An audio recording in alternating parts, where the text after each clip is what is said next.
Well, we're back. Well, You didn't know we left. You didn't know we left. In hindsight, life happened. I got shingles. We all got busy. Yes, shingles is an old person's disease. I am not hit 40. And I got shingles. So that just tells you a little bit about my life. And how it's going. Right? How's it going? Not fun. Okay, Nate, you brought... All right, I brought a plethora. So there's a little liquor store in East Tennessee in Cookeville that I like to hit when I'm at work, when I driving back and forth to work. Peavine, shout out to the people at Peavine. They've been really good. They had a really good Knob Creek 9, that barrel pick. That's the one that's open. My plan was to get that and sit on it and open it with you guys. And as you can see, it's almost done. That's what happens when you don't record for a little while. So I think we should probably do that one tonight because it's not going to make it to another one. I'm also part of it's not that I do anything with it, just in this Nashville Bourbon Social Club Facebook group, and every once in a while they'll do a barrel pick, and you gotta get a randomly selected. And I got selected for their Maker's Mark private selection something. So that one's over there. Spring Fling, is that what it's called? Yep. Spring Fling.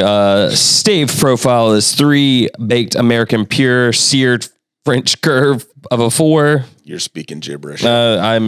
I sound like I'm speaking gibberish. But anyway, it's gotten a lot of love on the Facebook site for being fairly sweet. Mm-hmm. And then I got a Heaven Hill bottled and bond because I've never had Heaven Hill and it was in stock and I wanted to try it. We had a conversation before you got here. Heaven Hill is the same. Craig, that's what I was about. Old Fitz is the big one over there. I think Larceny. I think Larceny. Yeah. Okay. And we dug that Larceny when we had that one the other day. Yeah. And if I haven't found one recently, if you find an Elijah Craig toasted barrel, get it because it's fucking yummy. It's hard to come by. I let it go. You did. Yes. It was at. Yeah. I should not. Elijah Craig's is my go-to sipper. I steal all my stuff. But the Toasted Head has a mouthful of marshmallow, but not like overly sweet. Oh my god, it's so fun. Really? Okay. Well, now I know next time I go over there. And then the last one there is a Jack Daniel's aged in Añejo barrel. Interesting. So is it because we've done the opposite, right? We've had Añejo aged in tequila, in tequila. It is tequila aged in Buffalo Trace, and now we got the other direction. So I went to a place downtown, Raising Daisies. No, downtown Nashville. Okay, it's the underground bar underneath, like where Hattie B's and I know what you're talking about. Oh yeah, the tequila bar. Yeah. Were you about 47 years too old to be in there? So we got there early, and so there was nobody in the place. But yes, I saw the crowd coming in. I saw the cocktail waitresses that were waiting on us. Holy shit! But they had I had 2 there. One was a Grand Reserve, not a Grand Reserve. Fuck, now I'm going to forget. But the first one I had was aged in Stag bottle, a Stag barrel, and it was fucking yummy. It was it's only like 80 proof, so it wasn't that hot, but it had lots of cool notes of interesting.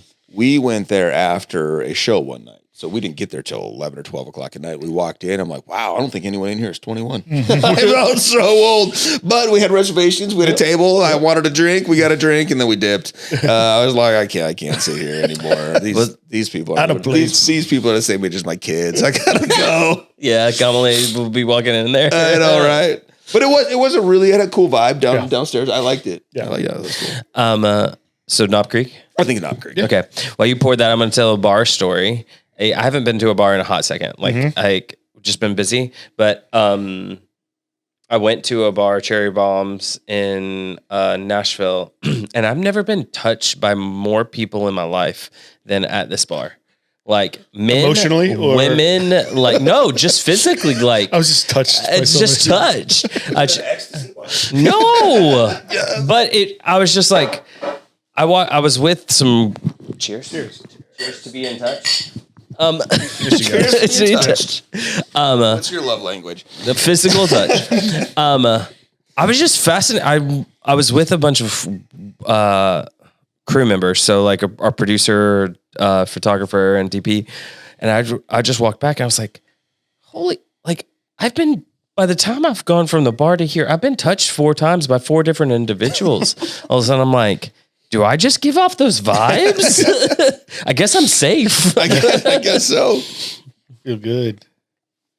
What proof is this? Do we know? Good question. I think it was like 108. What? Taste it. Our resident whiskey doctor will taste it and temp taster. Ooh, that's good. I mean, it's not. It ain't no 120, but it's yeah, it's definitely above 80 or 90. I would say above 80 or 90. Ain't no 120, but it is a 120. This is 120. Is it 120? Interesting. Yeah, this one. I mean, it's smooth. You're right. Like I've tasted it. It does there was not. no cough. I mean, you've heard me choke on here before when I take a sip of some of these hot ones.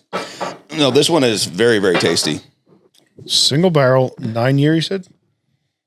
Double check that. I was going off of memory. Coming back to like 2013 to 2022. So yeah, 9 years. So that helps take some of the bite off of it. Mm-hmm.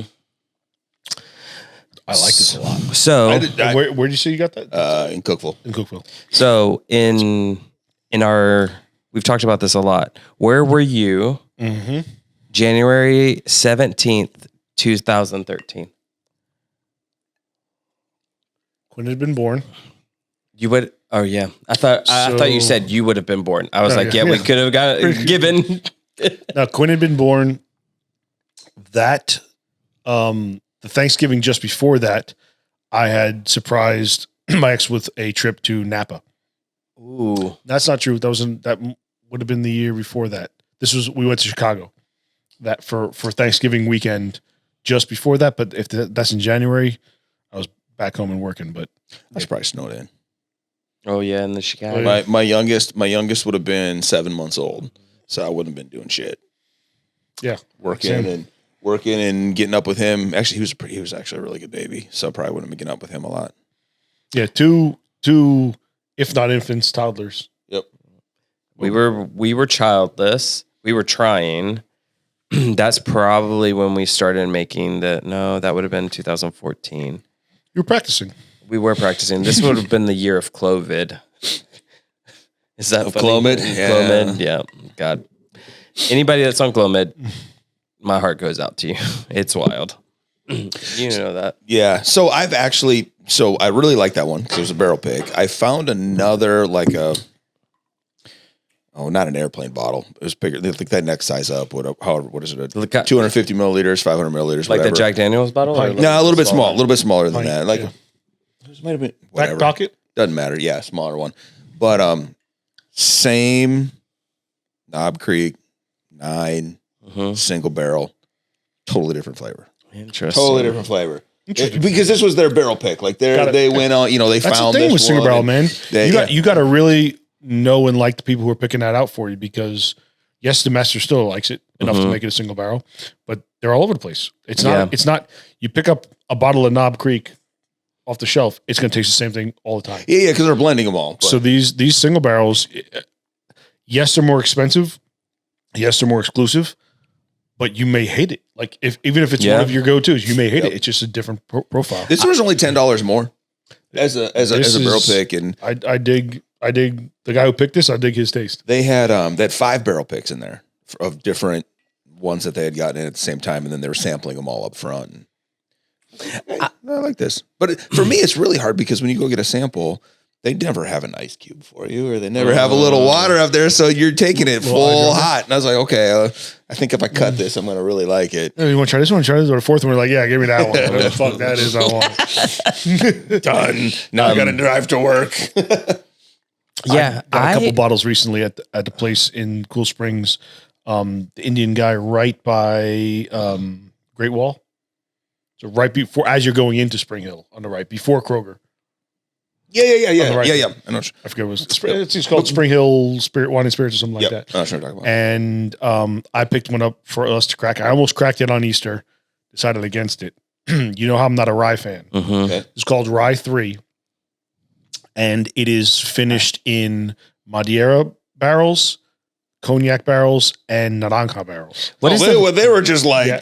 What's the first barrel? I've never heard of that before. Madeira is a type of wine. Okay. Spanish?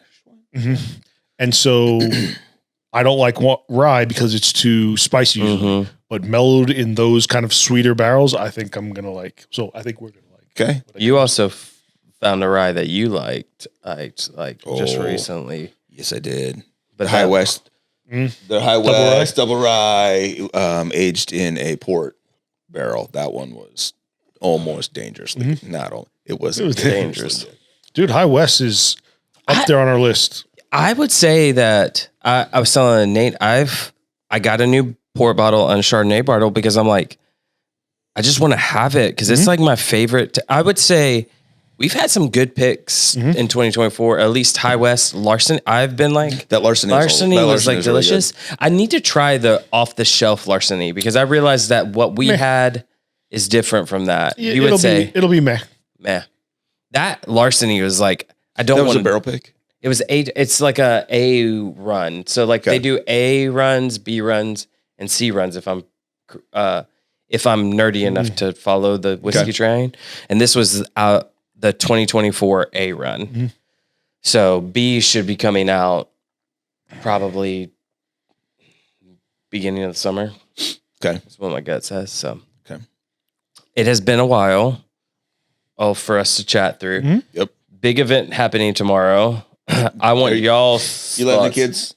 So I got an email. So we're talking about an Eclipse, and I got an email from Winstead saying we originally planned on not watching any of it, and then something changed, and now just the kindergartners and the fifth graders are watching it, and my kid's in third grade, and they'll be live streaming it. I'm like, something tells me it has to be a liability thing. The state didn't send them enough glasses or something, and whatever.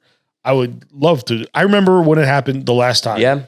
And when I talked to Quinn, because Cooper wasn't alive, Quinn was alive.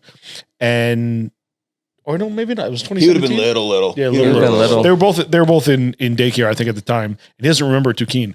I remember where I was that day. I walked out on my back porch to see it, and it is creepy. We were talking about it. To get dead like dark in the middle of the day. What I said to somebody else recently, I was like, now you wonder why like the ancients, when they saw something like that, would say either the world's coming to end or a God's coming. Yes, we're saved or something like that. Because it is super creepy. It only lasts a couple seconds. I'm looking forward to it. It's the animal we were talking about. It's the animal sounds you experience in those moments. They're just like everybody's like, oh my God! All the crickets come out and all the frogs. It is very cool. I didn't have a dog at that point. I wonder if Knox is going to freak out or the cats.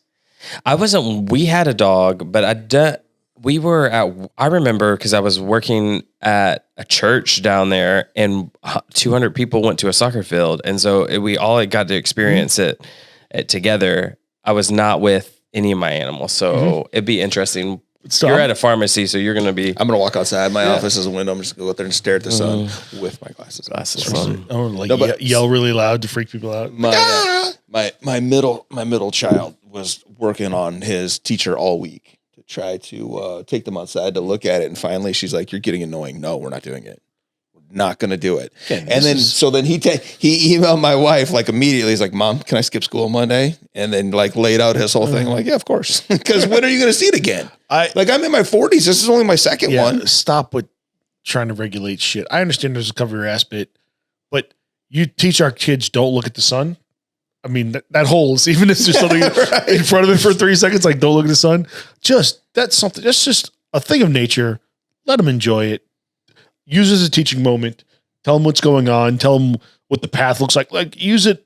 It doesn't have to be just your science class. Like learn about how the sun and the moon interact and how historically what this would have meant to people or something. Make something out of it. Have everybody experience it.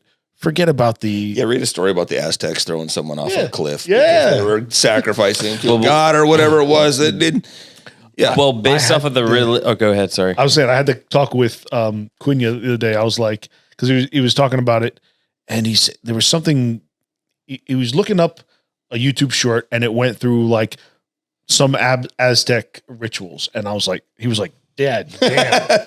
I was like, first of all, I'm not showing you this movie, but the movie Apocalypto, directed by Mel Gibson. Yeah. That is a very good one. The ships coming right at the end. Very good. it's historically accurate to my knowledge. I mean, it's a fictional movie, but it's historically accurate about the things they would do. And that was native on native crime at that point. And Aluminum Crystal was inside us, so we tied it all together. And we started talking about how barbaric it was. And then I turned that into say, like, I would love to tell you that we're past that, but some of the shit you hear about what Israel and Palestine's going on, throwing babies in microwaves and stuff like that, like true evil stuff. And then we turned that into talking about, is there a true, like, good versus evil kind of thing, or if there is always a slant to it, like a political slant, like, or some context of the age that might make something right or wrong. And I was like, to me, if you're looking at these things, do you care about human suffering, right? And if you do, and then we started talking about capital punishment and what you would do on that.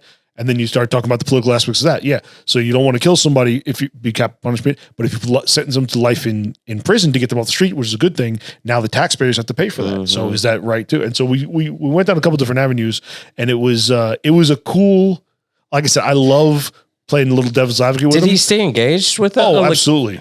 And I brought him left and right a couple different ways. Yeah, but you don't want him on the street anymore, right? If you found him and he was convicted of those things. But do you give him the choice to either spend life in prison or have a common and complain death? And just hearing a couple of his suggestions and then walking him down a little bit further, if you did that, what would that really mean? And like when we captured Saddam Hussein, I brought that up. What do you do within them, right? You know you've done right by him, but he's done wrong by so many people. So do you let him pay for those sins over there, or do you like to come over here and we capture him? We're going to get information out of him. What about torturing him? Like, what if we want something out of him to prevent something else? Yeah. Are you willing to do that? And it's fun to see him go left and right. And I enjoyed it too.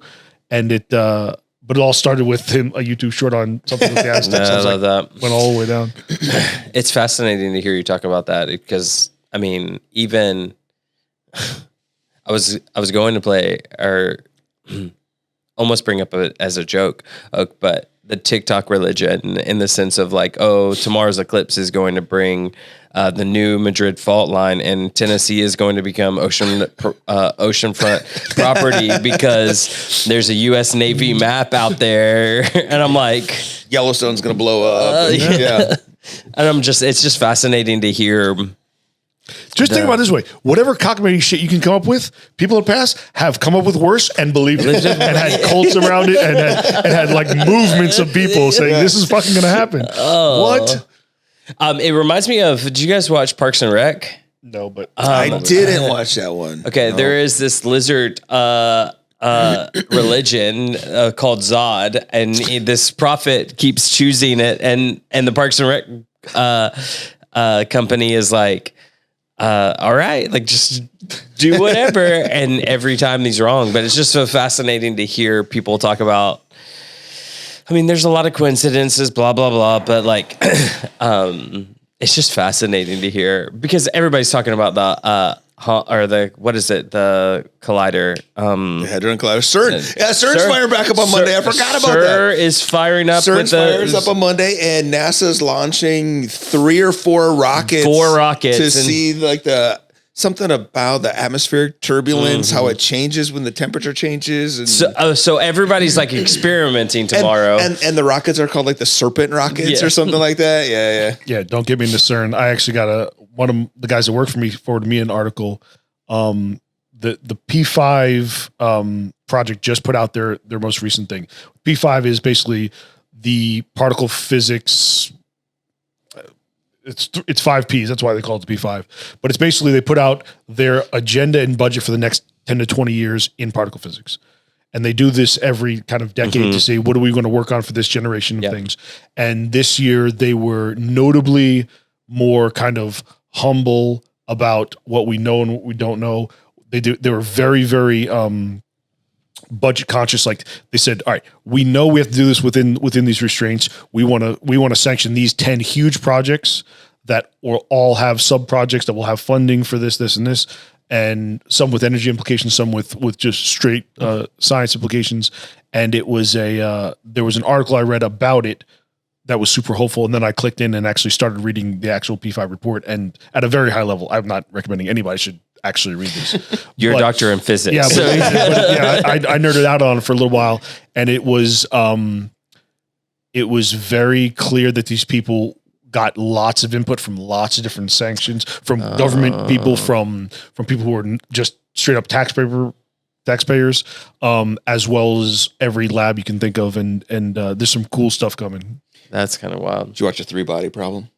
No, but I saw it on, was it Netflix? Netflix. It's on Netflix. Yeah. I won't say nothing. If you haven't seen it, I won't say nothing. But it's a love story, right? No.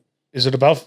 No, it's I thought that was like a metaphorical, the three body problem. There are three, like it's a love triangle or something. No. It's it is a kind of a fantasy sci-fi thriller. Mm-hmm. Kind of, it's a series. I thought it was a movie until it said episode 1. When I was halfway through, I was like, fuck. I just tied myself down for a couple of hours. But it's the Double D's did it. David Benioff and is it David Weiss? Weiss from Game of Thrones. And a couple of the Game of Thrones characters are in it, but they're all physicists or they're all like very high level scientists, and they all start committing suicide. Unexpectedly, like totally unexpectedly. And there's a police officer who's trying to like, it's got 7 vibes to me. Piece this all together. One of the greatest movies ever of that genre. There's a scene where they're at CERN, and the particles collide and they explode, and then all of a sudden they start dancing everywhere, and they can't figure it out. That's like one of the focal points of the whole series. So I won't say much, I won't give anything else away, but it is very, very, I like it. Okay. I like it. It's very good. I'm into. But back to your topic. I love those guys. I hate that they got a bad rap for wasn't their fault. I still haven't watched it. I'm sorry, guys. Yeah, you're fired. I'm sorry. I'm probably about as much as he's watched Ted Lasso. That's right. No. I'm in. Oh, I'm halfway through. I'm almost in season 3. No way! And I'm happy to say I'm fucking loving it. Yes, very good. I was so. Like I said, I watched the first half of the pilot and was like, "This is not for me." And I heard it from enough people, including you. And Abby had already seen it all the way through. Like she binged it in like a weekend. Oh yeah, a couple of years ago. And I said, "All right, we're doing it, and it's awesome." Yeah, it's very good. What has been the highlight so far? Sorry, I'm geeking out. So this is so the acting is all on point, right? Yeah, and there's something so I don't know. I know nobody in my life that's like Ted Lasso. Agreed. I know a couple people who have big hints of that. In fact, one of the guys who I used to work with, Andrew, love you. I texted him because he was always saying you should watch something. Nah. And I when I started watching this, I was like, thank you for recommending this. I finally got around to it, and I see a lot of you in Ted Lasso. He's like, no better compliment, but so that's a super admirable. And he's sustained it. It wasn't actually a far when I first started watching it, I was like, all right, this is going to turn off at some point. Yeah. He's genuinely like that. The character's written genuinely like that. And I love it that he holds through. I love the fact that he turned the boss lady around. Roy Kent is fucking I love Roy. Fucking A. It's funny how many times Abby looks at me and she's like, Did you see the episode of Roy Kent on Sesame Street? I haven't gotten there yet. No. Episode. He actually was on Sesame Street. No shit. Yeah. And his letter was F. and he was talking to Oscar the Grouch. Oscar the Grouch. That's awesome. No, I'm a fan of it. My only critique is I grew up a soccer player. The soccer clips for that are shitty. Oh, the soccer clips are garbage. Yeah. And I like just do better at that. Yeah. But everything else, spot on. I'm digging. Football is life. There is maybe it's season 4 or 5, maybe 4 and 5. They wanted to wrap it in like 6, and Apple was like, nah, it's 8. And so there's 2 episodes. You're like, well, that didn't do anything to move the plot ahead. I mean, they're good, but you're like, that filler. Christmas? Yeah. Like, what the fuck? But it was. No, there's a couple lines I'm interested to see where it's gonna go. You know what I love too is I guess you're in this now, so you're past the second season, right? or you're At in the the end second, of the second season, I think. So he's dealing with anxiety, like a panic That's and right. anxiety. He just started sitting down with Doc. The doc. Okay. It is fascinating. And also their first couple interactions was again spot on. yes, Been there, like going to a therapist, be like, I think this is bullshit, and here's why, and storming out, coming back and saying, all right, let me open up a little bit. it is Lots of cool things you can hang your head on. that to your point. Like I just Very thinking relatable. about that lately, because I've struggled with it a lot the last 2 years. We've talked about this, but to see his interaction with her, I don't know, like, and the way it just stuff triggers it. It's not always the big game. Yeah, you know what I mean? Some Good things, bad things, nervous things. Yeah. Yep. Something small sets it off. That's pretty real life. Did you relate to any of that conversation? Or Yeah. Oh, I mean, again, it was to see him when their first interaction, when he's talking to her and it was being, can I be honest with you? And says, I think this is bullshit. You don't know me. We don't have history. And it was in the honesty of Ted Lasso character, but it was out of character for him. To be that direct in a harsh way. And, his relationship with Beard is fucking fantastic. The fact that Nate spits every time he gets up to the plate and goes on it is so many really cool things. I'm glad I started. I'm looking forward to it. yeah, It was one of the. There's only been a handful of series that I watched, and I was genuinely sad when I knew that was the last episode. But I mean, they finish it. They tie a nice bow on it at the end. But I was like, oh, it's over. It was like a breakup. Yeah, I won't go into the last season, but I was a little disappointed in the last season of Ted Lasso. All right, but can you say that? Is there a last season of anything that you've liked as the best season?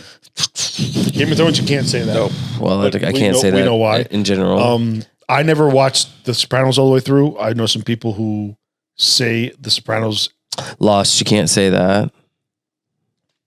Maybe It's just the idea of ending something. 6 feet You're always under. pissed off. maybe 6 feet under. That might have been the best season finale I've ever seen of any show.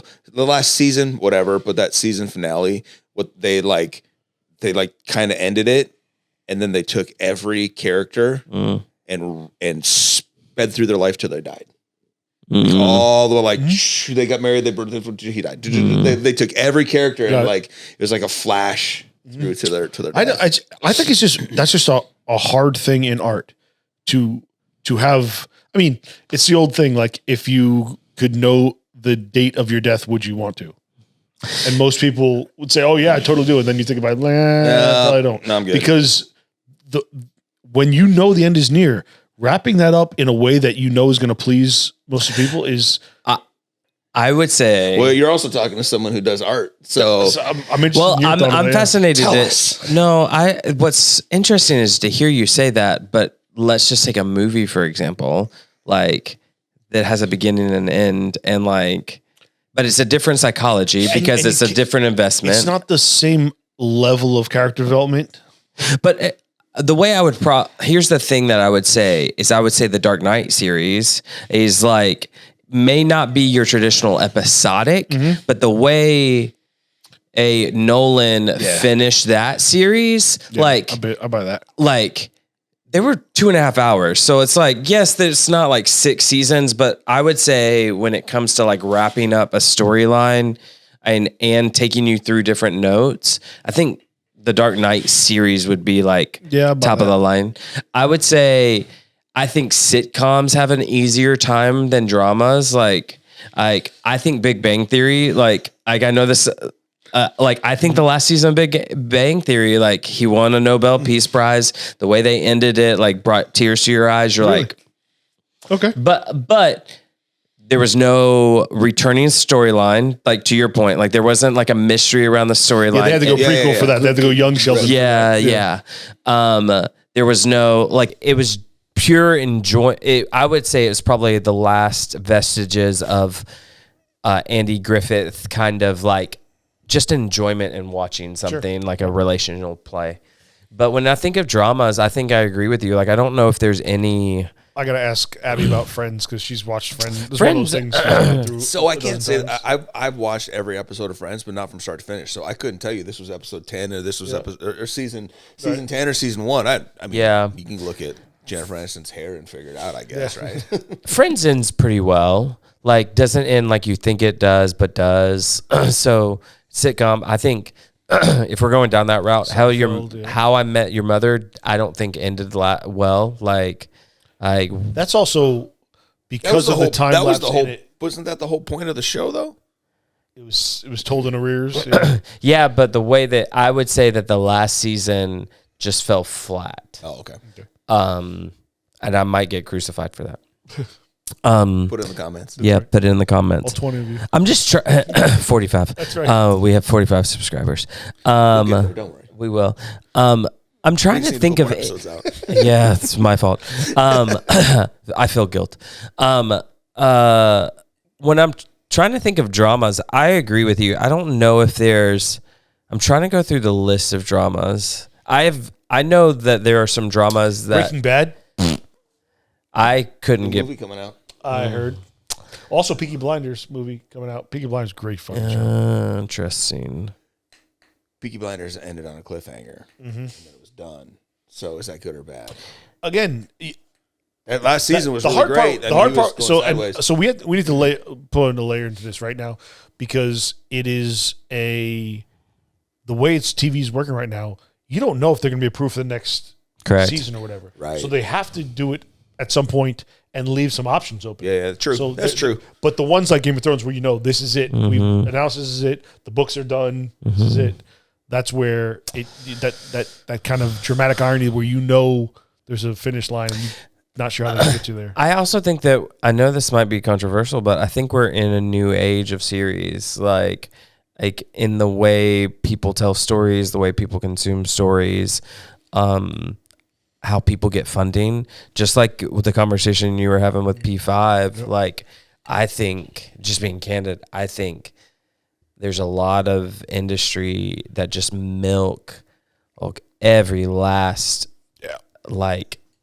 dying breath out of a series. And I think that that's probably what, like, we talked about it, Ted Lasso. Mm-hmm. We didn't want 6 episodes. We wanted 8. Like there is a level that you just milk it until it, doesn't have any life anymore. So to end it is just like we're such slaves to it. Mm-hmm. Talk about the NFL too. Like it doesn't matter what they do, you're still gonna watch. Yeah, these stupid fucking Thursday night games. Like stop it. But they're gonna make the money off it. You're gonna watch it. It's just like it doesn't matter what the product looks like anymore. I'm sure there's some ebbs and flows, but there are certain like. The Netflix and the Apple TVs and the Primes, they got you. And the HBOs, they got you. So they could fuck up on this or that. They still got you. Mm-hmm. Where else are you going to go? They tried to with competition, right? So Prime started doing that with only what HBO and Showtime did, or the network televisions, and now everybody's doing it. Mm-hmm. But they all got you. Well, they do. I'm interested to hear how you guys monitor TV for your kids.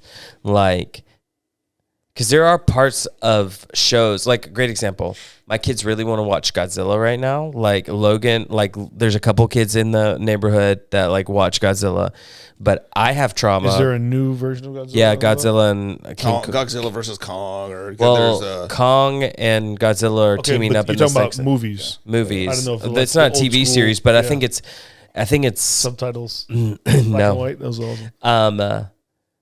But he's interested in watching Godzilla, and I'm like, 2 years ago you watched a cartoon animated film about wolves and you had nightmares for 7 damn months. And Godzilla, I just recently watched him just as I'm like, no. like how have you, especially with your kids, how have you monitored, I want to introduce them to Ted Lasso, especially as they get older. How do you introduce that? It doesn't matter. So before we get going, we do need to get another pour. We'll pick this up and I have an observation. Okay. Off camera observation? No. I've never owned a Leatherman. What? Don't know why I never got. How are you? Never Swiss Army and never a Leatherman. Cheers to Heaven Hill. NSA. So, yeah, I know, right? They're listening. Through our phones, not through the glass. Not through our phones. So, we started this podcast as a way to talk about things deeper. And, you know, what do guys talk about when they sit around is they tend to talk about the TV shows that they watch around. And we just spent a whole fucking glass. So we are not immune to doing exactly what we said we weren't going to do. But it's not bad. No. It's not a bad thing. Well, but that's most people, that's where it stops. This is also an artifact of us not doing it for a month. But I was just going to say, we also were in a groove where we had talked about the TV shows and we were going to go deeper because we were meeting frequently. Yep. It's been a month. Gotta be, yeah. More, right? It was right, February. It was like for the whole month of March. We definitely didn't do it. So it's been like 5 or 6 weeks. So we reverted right back to. That's fascinating. Talking about the weather. The weather. I mean, the eclipse. The eclipse is a big thing, but it is funny that we jumped right into just being dudes that don't dive into things. Well, and we don't see each other nearly enough at the bus stop because I'm starting to take my kids to school because we've had because of the bus. Yeah, the bus. So anyway, it was just funny. I was just sitting back listening. I'm like, God damn. I realized that I didn't have words for it, and that's why I went. We're talking about TV shows. Let me get us back to the kids. So anyway, okay, to your point. So I have not been super strict on what my kids watch. They know what words they can and can't use. Obviously, we try to steer away from the nudity and sex stuff. I did let my middle son, he's at a point now where he's not getting scared from TV shows, so I did let him watch Walking Dead. Yeah. He's a big Walking Dead fan. He really likes Peaky Blinders. He was watching that one, which was a little bit heavy for him.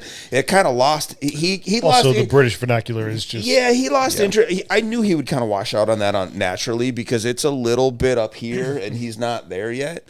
So I knew that one wouldn't last very long, but he did really dig Walking Dead. And baby brother tried watching Walking Dead, and I was like, no, you're not watching it. He's like, he can watch it, I can watch it. I'm like, all right, half an episode, and then you come talk to me. And he watched about a quarter of an episode. He's like, I'm done. Yep. and he was out. So I mean, it kind of like now my middle one who's watching Walking Dead probably could have watched it a couple years ago and been fine. But my youngest just doesn't. He just processes things differently, you know. So how do I do it? I don't really have. It's been a case for case thing for you. Yeah. And then we all have our own Netflix. Settings, their own profiles. In my younger two they're at PG-13 is kind of where they're locked out, so they have to log into mine to watch Walking Dead. And then my daughter, she's 16. Whatever, I mean, she can watch how the fuck she wants. At this point, I mean, I did. Yeah, no, for sure. I turned out okay. Yeah, censorship is not a thing in my house. I'm a fan of meeting it head on. My oldest is self-monitoring much more. He knows what he can. Yep. Sorry, and it's only 100. Yeah. Have you tasted it? I haven't tasted it. Not aged for 9 years. No, it's only 7 years. That 120 was a lot. Definitely. He knows himself better, and he will, and almost to the point where he shies away from things because he thinks he won't like that. Whether it's food, whether it's whatever. He's been on a huge. Every day he sends me the reason. So we just bought a Traeger. Because he every day he's sending me new things like, Dad, watch this guy cook a pork belly and make chicharron tops out of it. I'm like, fine, like give me that. He's like, get this in my belly right now. But when we've made it a couple times now, not perfect, but Abby's getting it. And there's just too much fat in the cut of meat for him. Like he takes a bite of it and the texture doesn't agree with him. And he's like, man, I really wanted to like this, but I don't. He's the same with seafood. He's just not a fan of it. It's a texture thing. It's a little bit of the sea that he tastes. But when it comes to things like that, he monitors himself more than I would ever of him. My younger one's fucking kamikaze in every part of his life. So I'm going to have to start looking at things because if he's not watching porn already, I'm sure it's coming soon. Well, so right. So, but the part that I struggle with personally is my kids consume media in a grossly different way than I did. My daughter can sit down and watch a movie. My youngest can sit down and watch a movie. He doesn't like to, but he will. My middle one cannot. Yep. He has about 5 minutes, and that's it. And if it didn't grab him in 5 minutes, he's out. And if it grabs him in 5 minutes and it's more than like 20 minutes long, he still might check out because that generation, goddamn kids these days. Get off my lawn. But man, if it's not a reel, if it's not 30 seconds or 90 seconds, the dopamine hit is ridiculous. We're moving on. It's funny that you said the word TV. I was like, that's easy. My kids don't watch TV. So like in the way that I grew up watching TV, episodes or movies or channel surfing, no such thing. It's scrolling channel through. Surfing? Yeah. Oh, there's been so many times we'll be commercials. We'll be watching like a Bears game or something. You know, it's live TV, and like just skip the commercials, please. And I'm like, no. We have been in hotels with that. Let's move along. But so that is. I do occasionally sit down with them to watch their reels just to see what the algorithm is feeding them. Yeah. That's a smart play. Yep. So far, our biggest problem has been Andrew Tate. They get a lot of Andrew Tate videos, and then we got to kind of break them down. Like, okay, listen, it's fine. He's also an influencer making millions of dollars, and he's got women tied up in his house in Bulgaria, where the fuck he lives now. He's on house arrest.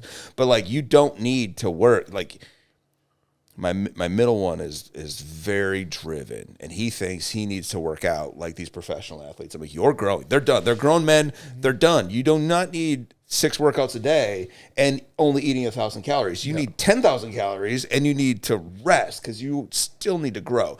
So that is more of my concern of what they watch than quote TV or movies because it.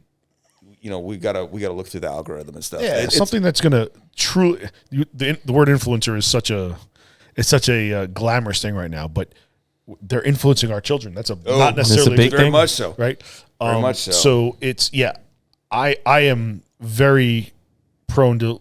I'll be driving to hockey and Quinn be in the front seat watching reels. I'm like, what the fuck are you watching? Like you watch some of the dumbest shit, and he was like, yeah, you're right. And it captures them. I am. This is where I differ from Abby, and I think I differ from my kids. When I engage in entertainment, I want to be entertained. Like most people do it to or some people do, I should say, to shut their brains off. Agreed. Like that's that's I'm right not there. my use of it. My use of it, if I want to watch TV, I want to be entertained by that. That's why I like good scripts. I like action, like something that's going to keep my entertainment, or give me good script, give me action, or give me something I'm going to learn from. Those are my 3 things that I'm going to look for. The mindless, like Candy Crush, or like either the games that are just like mindless, or the reels that are just blah, blah, blah, just don't resonate with me.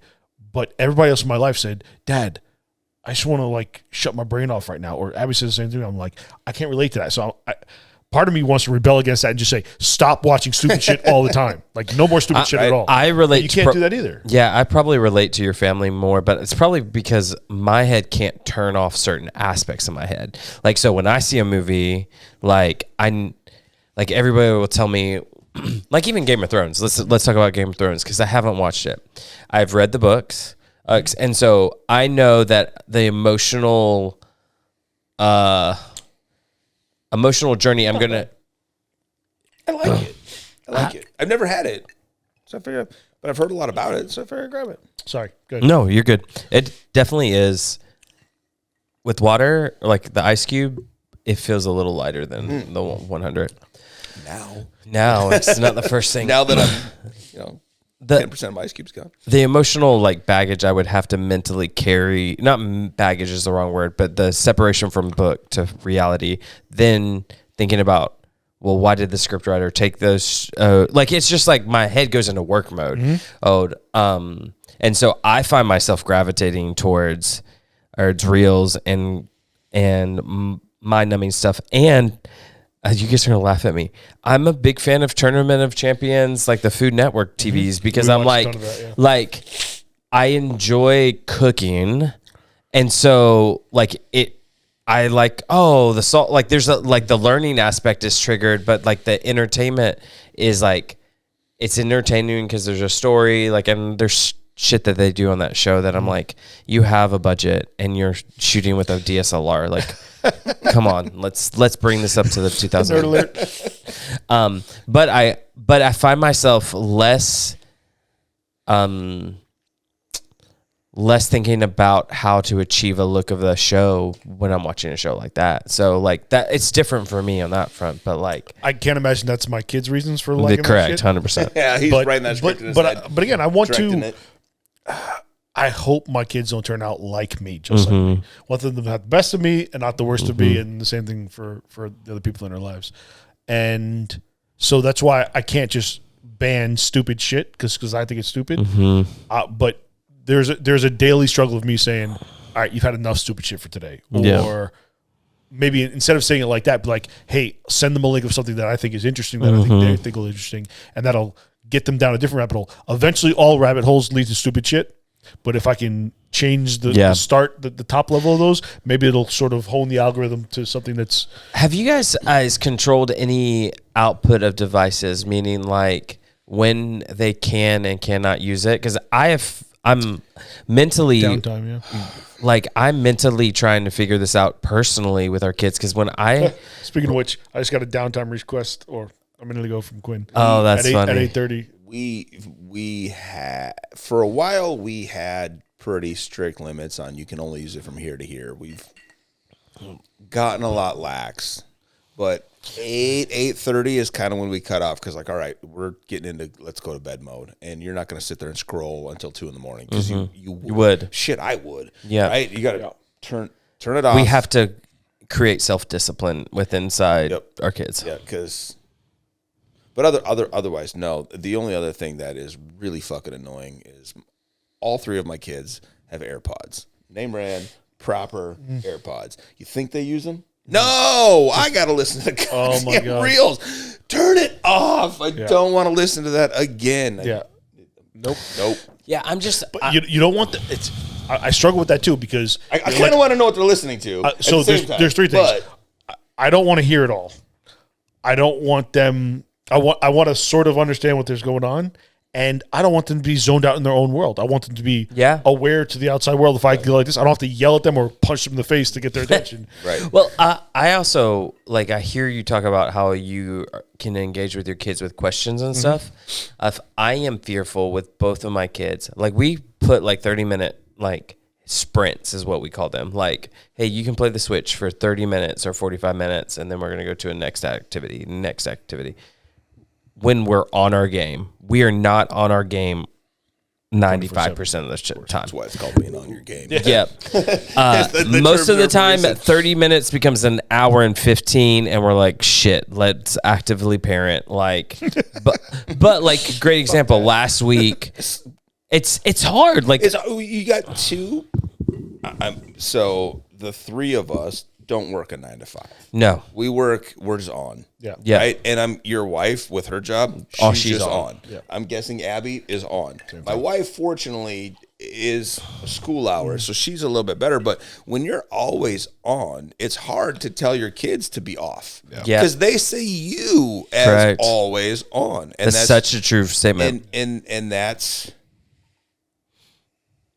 It's just what it is, right? Like if your kids will listen to you, but they will watch you. They'll emulate. They will learn much more by watching what you do than what you say. Well, what's fascinating is you said that is before like today, we had some plans change, and so like it became 4:00, and we were just like chilling in our bedroom, and I were like, "Hey kids, go play in your room for 30 minutes," and then Logan came in. He cannot do alone time. Like, he is just like not that person. He's not an extrovert. Like, if he was to hang out with y'all's kids, he's like, nah. Like, he's like, I want my people. I just want to hang out with them. And so Logan came in, and I found myself on the phone, and I was like, this was like one of those moments where I was like, okay, let me just throw this to the side. But I'm like, how can I be more aware of that as a dad? Because I'm just fascinated to hear, because my kids don't have, other than Switch and TV, like they don't have Livy. We have a friend in New York. We never lived in New York, North Carolina, that she wants to FaceTime all the time, and we're like, okay, like we gotta do this like 2 times a week. That's like the limit. Well, so my boys, not my oldest one so much anymore, but my youngest is on FaceTime constantly. I know. But what he'll do is he'll set FaceTime to the side, and then he'll do his own thing, and they'll just kind of talk to each other. Yep. And they both do their own thing, but while they're on FaceTime, and sometimes they're on FaceTime with like 4 or 5 friends, which, I grew up in an era, or not even when I grew up, is more where I grew up. All your friends lived, and you could walk or ride your bike to their house. Yep. Where we are, you can in our neighborhood, but if you got a friend that lives in Keystone or Sullivan Farms, sorry, you're not going to hang out. And if that's their best friend, and that's the only time they get to see you, so I try not to get on them too much about that, because if you're spending they might be playing video games, but he's still having that interaction. I kind of let that go. I let that go a lot more. I'm on fucking Zooms or Teams for 6 hours a day. Again, I do the they same watch thing. what you're doing. Like, I am on Teams. Quinn comes home from, so I don't have to go to the bus stop. Actually, on the way back, I don't have to go to the bus stop for either boys. Quinn goes to the bus stop in the morning by himself. I walk Cooper in the morning. At the end, they just walk in. And at least 80% of the times when I walk in, I'm actively on Zoom. And my office is the first thing they see. And they hear me. And sometimes they need to interrupt. Sometimes, hey, can I go to Axel? Sure, go. But yeah, so who are we to say anything differently? And obviously we have our reasons of why we do that. Right. I would not do that voluntarily with people. Yeah, but that's again, I didn't grow up with that as an option anyway. Right. Well, that's what I'm trying to navigate too, is mentally, like, how to navigate good relationships with technology, like, because I would say I have an unhealthy relationship with technology. Like, it is I'm not gonna argue with you on that. Like, I go there for a source of entertainment and I'm mind numbing. Like, when you talk about that, like, no, but and work. So work correct. And play and dead time and uptime. Well, and I'm gonna throw this out there. I understand that the developers and the people who made the iPhone, because we all are rocking iPhones, have created this app or this device to keep me engaged. Like, that's what the algorithm. And so, in a society that lacks discipline, and me as an individual that goes through seasons of lacking discipline, like, I don't know how to teach my kids discipline too. But if you look in the future, is technology going to play more or less of a role? Oh, 100%, 10 times right? And more. therefore, you have to prepare your kids to be a part of that, to be engaged in it, for it to be second nature for them, so they have to learn that as a new skill when they get above a certain age. Like, we had to learn. Yeah, agreed. Texting with your thumbs. Yeah, right. T9. I knew how to type before I knew how to text with my thumbs. Right. Yeah, so I had to learn that. These kids have come into that. There's gonna be a next generation that doesn't even know how to text with thumbs because everything's voice command. Right. Well, have you seen the video? Fucking reels again. It's a parent and a kid, and there's a wall or a divider, so they can't see each other, but somebody's recording them, and mom, let's just say, and they're recording. They're like, all right, take a picture, and the parents are like this, and the kid is like this, and they're like, answer the phone, and the parents like this, and the kid's like this, and they're like, hang up the phone, and the parents like this, and the kid's like, and it's just like, holy shit, that's like, if I think about my life and where technology has gone, it's only going to go further with my kids. Agreed. 100%. Right? And so, like, it's going to change exponentially. Like, fuck, I went from nothing to it's everything. They're going to start at everything. Where does it go? Yeah. Well, I mean, it'll be a chip in your head, or chip in your glasses. It'll be in your glasses. It'll be, I think I hear you guys, and I'm freaking in the entertainment section. So I embrace technology left and right. I think it's probably trying to figure out how to teach myself and my kids, my family, discipline. Like, not just when it comes to technology, but maybe technology is the device we use to, I don't know. Like, this is where I'm struggling as a parent, because if I let Logan, he's 6 now, if I gave him the Switch, he would play Switch from 8 a.m. to 6 p.m. When I get... And so maybe, but not for 2 weeks straight. I bet you wouldn't. I don't know. I haven't hit that dead period yet. So talking about the boredom aspect, right? Like, we talked about how do you engage with TV. if I start watching a movie and I see Quinn reach for his phone to do something while I'm like, no. Like, no, we're here. Like, stay Hit him on the nose. right? But yes, they love their certain things and they come in waves. But part of that is them getting bored on their own and realizing this is not. I need more than just this. Well, like Fortnite is still king, and they can play that 24/7 all day. 100%. They wouldn't because they don't play it alone. Yeah, it would they be play with friends, it with, yeah. and sometimes they'll go into like I don't even know what the fuck it's called, creative mode. match. Yeah, and there's literally 20 of them, and it's like 10 buddies and like these two buddies, cousins from New York, and and they're chatting and they're laughing, and it's like, but even go down that path, right? You started like that. This guy had to go to dinner. This guy. Now you're sitting in a room with just one other guy. Would they continue to play, or would they say 100%. This fucking sucks? I'm going to do something else. If depending on what happened tonight, if my wife fell asleep reading a book and they're still upstairs, they will very likely be upstairs still playing with Fortnite with their friends till 2 a.m. until I tell them. I guess my point is there's some organic portion to that. Like you have to let it play out. You have to let them get bored with it, realize that that's not their only source of entertainment, that's going to be their only dopamine hit. They realize that they're going to have to stop for food. I think here's here's where I would argue with you in the sense of you said it earlier. I think that we live in a world of influencers, and they see streamers playing 9 to 9 and living that life, and so like especially driven kids, like. I wouldn't be surprised if like your middle is like, I'm going to be a professional streamer, and literally just sits there for like. One of his friends is ranked in the top like 500 in the world in Fortnite. Like, he's making money playing Fortnite as an 8th grader living in this area. So he's like, I can do it. But how am I to argue with him? He's got a friend that does it. You'd be like, you're not that good. Sorry, you're too shitty. But he knows he's not. But he's like, I can catch up to him. I can get him. You know.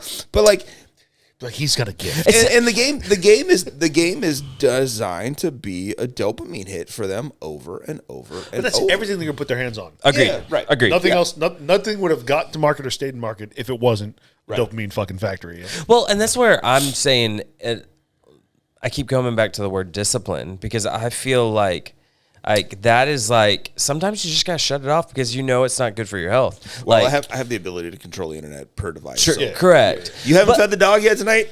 Done, and you're done for the night. So it is a big thing, but it's also a big carrot that I can dangle. True, or a stick that I can use.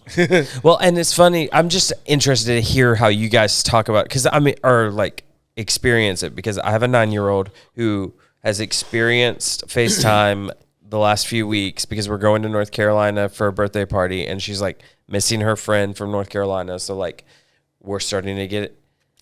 I just realized that Livy is a tween in the sense, because she's going through some PT stuff, and we had to order a tween guard, and I'm like, damn it, I'm there. Like, you know what I mean? Like, we're in the 9 to, I'm like, fuck, we're here, and I didn't even know we were here. There wasn't a sign at the door. There wasn't a sign. And then Logan has he just has an obsessive personality. He's me, because I get obsessed about certain things, and I just drill into it. And so I'm trying to figure out how to teach my kids discipline while I'm trying to reinforce my own discipline. So let's pour another drink, and I want to talk about we mentioned this earlier, but I want to talk about how you're controlling with your boys the conversation. Well, and just porn, like that, like going that.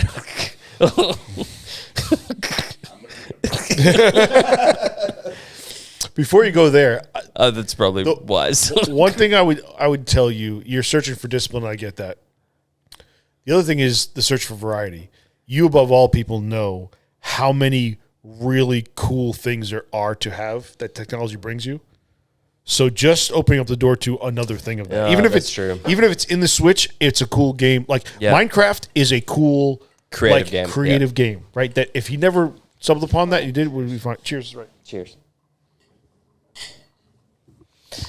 We need to actually have things we cheers to. You need to. Maybe we just need to like every time you just come up with some Spanish one. You fucking just make it up, and you just up and down and left and right. El gato en la pantalones. Down the middle, or whatever the fuck it was. That's right. So okay, if you want to talk specifically about porn, I know you were in the middle of the idea. Let's talk about the whiskey before we get into. Oh yeah, okay. Like that's the one thing we're a little rusty.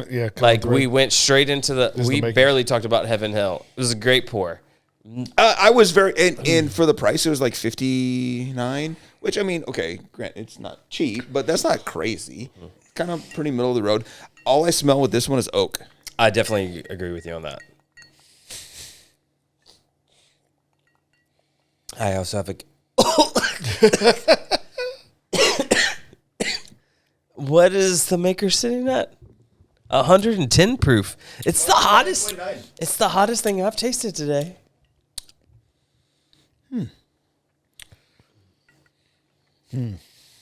It's if I had to rank them 1, 2, 3, it's 3.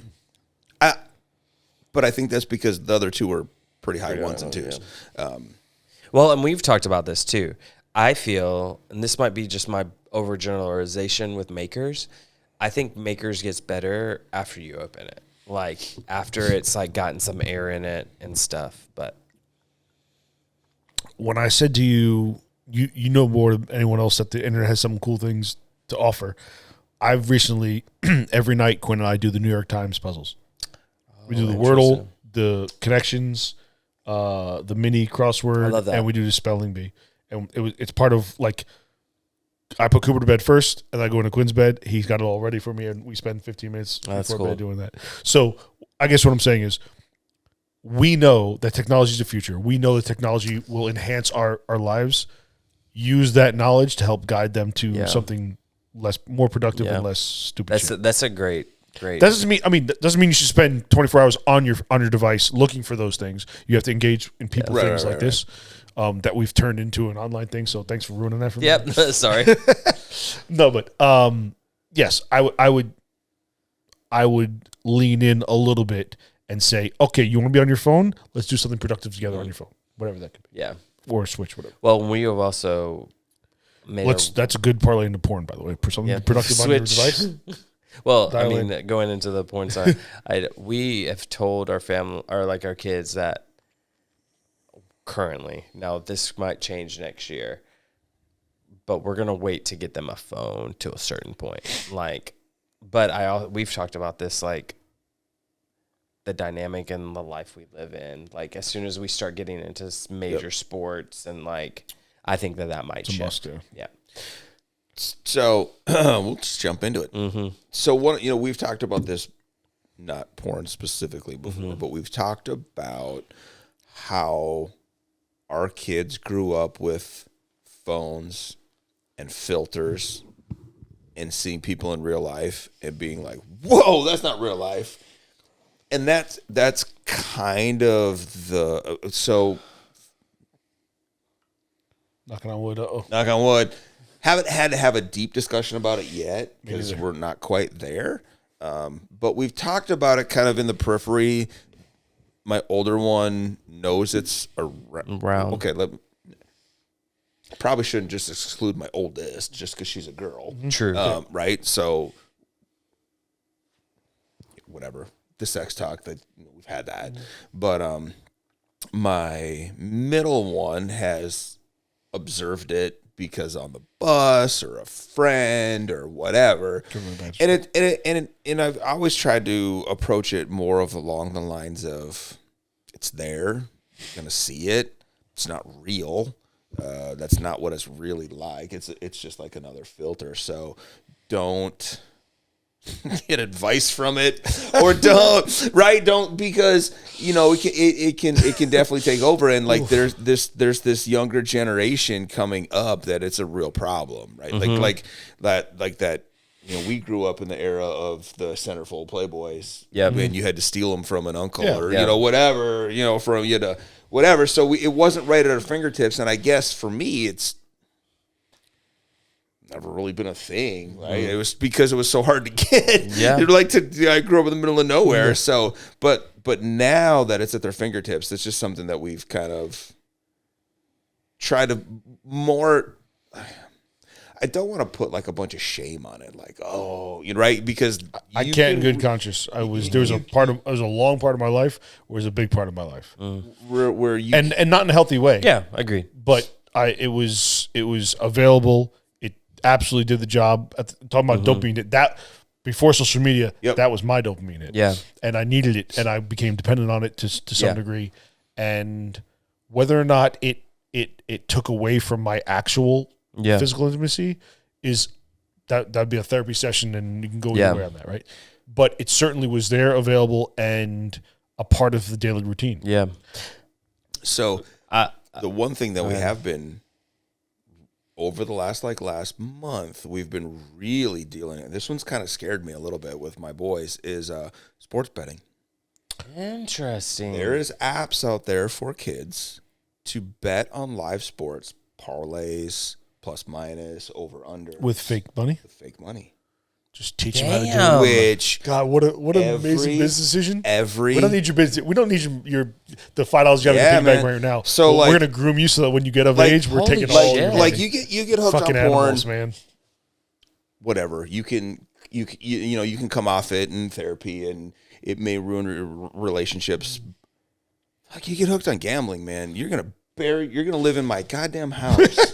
There is no amount of porn that is going to put you in my house for the rest of your life. But there is a very small amount of sports betting where you are never going to leave. Some bookie's going to cut your fucking legs off because you took the parlay and took the Celtics, and because they were, Jason Tatum don't exist anymore. I don't know. Jason Tatum was supposed to go out for 40, and he twisted his ankle. He tore his ACL. Now you're down $150,000. But what's worse is it's every day. The leagues are in cahoots with that, so there's no end in sight. No, and that's kind of scary. And it has gone from like kind of like a funny, cute thing to like my boys blowing me up on my text. You need to join under me because then I'm gonna get extra money to bet. And it's every day. They're looking at the bets every day.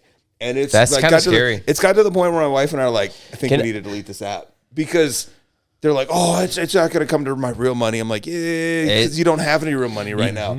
But Can I go back? Can I tell you? If you could make $20, you had $2 in your pocket, would you put it on the line and make 20? And they'll say yes. Like you would. When you have that money, you will do that money. 100%. You know what's fascinating is I'm mentally putting some stuff together. I am the dork of the trifecta here. I watch a lot of video game streamers.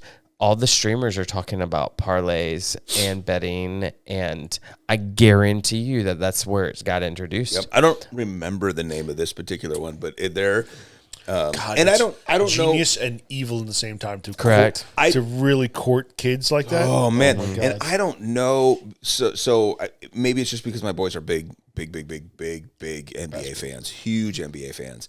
If it's an NBA specific app, or if that's all that they're betting on, because it's got to be everything. It's Bet MGM Junior or something. Yeah, like that. Yeah, it's exactly and what it Daddy's is. on it. And then, in order to keep them in the game, every day they get money, as if they get another like $1,000. In the real world, the same thing happens, right? And so, like my kids know the lines.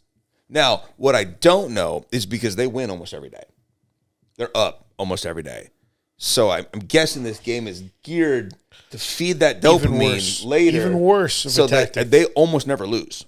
And so imagine that. Teaching kids that gambling is awesome. You're going to win more than you lose. That's and when scary. It's time to have your own credit I can card. Understand. Same thing will happen. That one's kind of freaked me out. That one kind of came out of nowhere. Like that wasn't on my radar. And my kids now it is. Hate to bet. Like we won't even bet. I'm like, hey, what do you think is next? This or that? And you're like, I can't decide on. I can't. Like they won't even just wager nothing. But if they make it a video game and gamify it, and gamify it, because that's what they've done. On parlays, like, and like I said, I don't know if it's real stat lines or if it's. There's no fuck. if it's real stat lines, I am taking my kids to Vegas, and we are going to put some serious money down because they are up. It's got to be. It's got to be. It's got to be. Well, what probably shifted. it is it's all parlays and plus and minuses. There's not like you're not betting on, let's just say, LeBron scoring. They 33. were betting on the game today. How many points? How many points is Caitlin Clark going to have? But points were like points plus rebounds plus assists. So it was like whatever 62, and they're like, yeah, she'll hit that. You know, it was just like that one genuinely has me a little bit worried. That's for the first time I've been like, wait a minute. This is where the tactic of you want the real world, let me give it to you, might come into play. Like you bring them to Vegas with $100, and when they lose in 5 minutes, you have to sit in the corner for the next 8 hours. Because what are you gonna do? You don't have an ATM card anymore. Like no. Some you know what sort of fucking happened. He'd hit it. He'd hit red. He's like, I got 500. But I'm saying, then you make them stay there. You have to stay here. Keep staying. Keep going. Keep going. Because you know they're gonna take their money back. There's got to be some kind of tough love, real world wake up call in there. Like, you want to get drunk? I'm gonna get you drunk right now. You'll be throwing up and fucking hating life. You know. Yeah, I've never thought about the betting side. Ooh, me neither. Yeah, that one's so versed. I definitely think. I mean, to your point earlier, like porn was an issue for me, like in a relationship. Like me and Aaron had to have a conversation. Yeah. Like I reconciled therapy, all that. So because that was my like burden. Like I'm like very aware for Logan. But I would have never thought that. Yeah. Which, just being honest, me and Aaron were talking about this today. Logan is showing signs like your youngest with shoes. He's like, he's loving shoes. And I'm like, when we're done, designer shoes. I need to show you the video he made today. Oh, God. Like, it's actually pretty cool. It is pretty cool. But I was she's like, me and Aaron were talking about Christmas gifts in like 4 or 5 years. We're like, oh yeah, we're gonna be like shoes. Nate and all like designer shoes, and I'm like, Jordans. Damn, that's all he wants. But so, how are you gonna handle that conversation about the betting side? How have you had? So we've had a lot of conversations, and it's more been so we haven't gotten to the point of taking it away, but it's more of like, hey, this is not a good path. This is not a good road because this leads to real money in the future. And both of them are like, oh, I would never wager my real money today. You wouldn't wager your real money today. So, well, but at the same time, start betting shoes. I don't want to put shoes. If you end the money with $0, you can't wear these shoes for a week. But like V-Bucks, like, are they spending money on V-Bucks? That's no thank you. Yeah, I mean, but what I'm saying is that's the digital currency. You know what I mean? Yeah. No, they're definitely spending money on V-Bucks because they want this axe or they want this. Correct. Like it's like whatever. It's one step greatest free game ever. Yeah, it's the step like that's like the indoctrination. Like, oh, this isn't really like I could get like 2,000 for the product. You are the product. Yeah. Yep. Exactly. Okay, so we have had a lot of just like gambling's not a good thing, and they're like, but I keep winning, and I'm like, name one person that we know that's rich from gambling that makes a living gambling. Name one, just one. Name one person you know. And they're like, I don't know anybody. I said, that's because you don't get rich gambling. Go find them on the internet. They're not there either. There's a reason the casinos are as pretty as they are. It's because the casino wins. And like that conversation has kind of resonated with them. Because like, they know streamers. They know influencers. Yeah. They don't know them, but they've seen them. But they've never met a professional gamer. You're never going to find poker player maybe. Yep. But like that's a game. That's different. Game, yeah. It's a skill game. But like a straight up gambler. Also, those poker players are sponsored by 6 million different companies that are like that are taking everybody else's money. Mm-hmm. It's fascinating. I would have never. This is. That's a shift in the generation thing. It used to be the devil on the internet was porn. Yeah, that's not the devil anymore. Damn. It's not the only devil. Maybe it's not the only devil. Right. Yeah. And like I don't know. maybe porn will be a thing later. My boys just aren't interested in girls yet. Yeah. Like it's just they're not at an age yet where it's I'm telling you, my younger one will hit it before my older one does. Definitely. Yeah, it's funny because we're having this conversation. It's like, even like music, like we have been pretty selective on music, like not super censorship. Like we'll play it, but like I don't need Logan. Although we've started doing the bathroom thing. Do you know what the bathroom? Oh, like this is a social thing. Like you can close the door and you can say whatever word you want to say. And we have a couple safe places where we've done that before. But all right, ready? Go. And they're so bad at it, which I love. Correct. So bad at it. But the other day, they're just like, they're like shaking while they do it. Like, I'm so scared to say this word. The other day, Livy just got into a comfortable space, and we haven't. Are you recording these things? No. Oh, that's not a good. I don't know what the thing is. Well, they definitely have recorded, but this is the thing about trust in our family. We have never done Santa Claus. We've never done Easter Bunny. We've never. They know that we are the Tooth Fairy. Sorry if you didn't know that those aren't non-existent. Mine bourbon drinking Tooth Fairy. Yeah. We've always done it. But the reason why we haven't done it is because we knew that with Olivia's adoption, like we wanted to immediately be like, got it. We tell the truth. Yeah. Like understood. Lester, like the Lesters tell the truth. Like that's like a motto in our family. Got it. The no fun leg over here. But we've always come to like the Santa Claus discussion is he's real, just not in the way you think. Yeah, like, it's a spirit. He's just right. Yeah. He is the spirit of Christmas. He's not a person in a red hat that comes down. He is the idea of giving without wanting to get back. Interesting. That is what we call Santa Claus, but we knew you would never understand that, so we put a picture on it.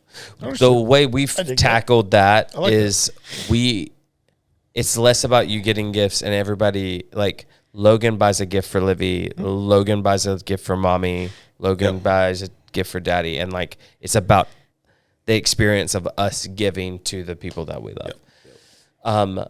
But when we talked about, we haven't filmed any of the bathroom sessions because we're like, drawing a line of like social media boundaries. Oh, also privacy. That's one of the things I like.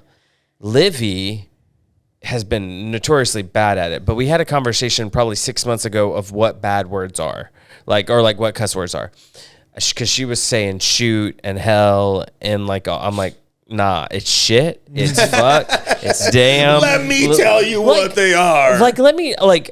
It was like one of those fun because we were at Mellow. I remember like it's probably 6 months to a year ago.